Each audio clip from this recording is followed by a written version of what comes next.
Mi nombre es Emanuel, pertenezco a la Iglesia Manantial de Vida y por el mes de la Biblia con los jóvenes tenemos un desafío.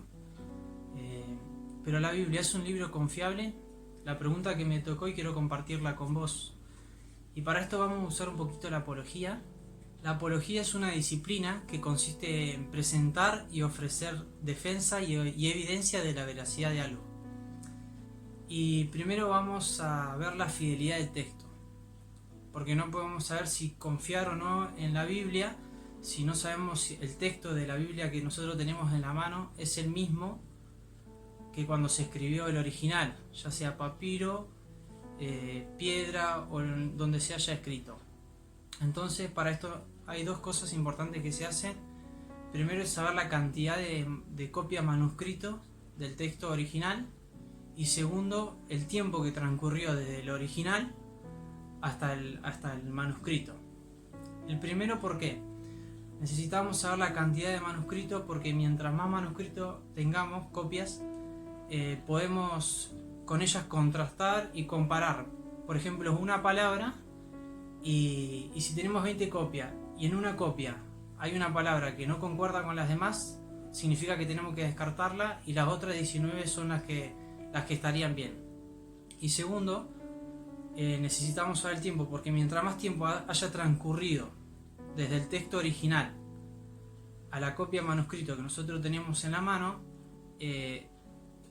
más probabilidades de errores hay, más probabilidades de errores humanos. Y la Biblia con esto cumple muy bien sus requisitos. De hecho, en los libros antiguos se hacen estas pruebas que son llamadas pruebas bibliográficas. Y bueno, la Biblia es el libro antiguo que mejor cumple con los requisitos. Ahora que ya sabemos que podemos confiar en lo que dice el texto, tenemos que saber si lo que dice el texto es real, de verdad pasó, la veracidad del texto. Por ejemplo, si usamos Mateo, Marco, Lucas y Juan, los evangelios que hablan sobre la vida y obra de Jesús, podemos ver que los autores para escribir estos libros usaron testigos oculares hostiles, testigos que nunca se retractaron. Por ejemplo, Mateo y Juan fueron discípulos de Jesús, lo siguieron, vieron siempre lo que hacía Jesús y lo que decía. Entonces los autores para escribir estos libros necesitaban testigos oculares que hayan conocido lo que Jesús hacía, sea milagro, la multiplicación de los panes y los peces, resucitación como la resucitación de Lázaro, su amigo, y hasta su propia resucitación. También tenemos testigos oculares hostiles, que fueron aquellos que vieron lo que Jesús hacía, escucharon lo que Jesús hacía, pero no creían en Jesús, aunque eso no le impidió confirmar lo que Jesús había hecho y dicho. Después tenemos los testigos que nunca se retractaron, como la mayoría de sus discípulos que murieron martirizados. Y qué mejor evidencia eso, que ni siquiera en la muerte pudieron negar la verdad. Ahora, ¿por qué la pregunta si la Biblia es un libro confiable? Es para poder responder a aquellos que dicen que solo es un simple libro, que lo que está escrito no es verdad.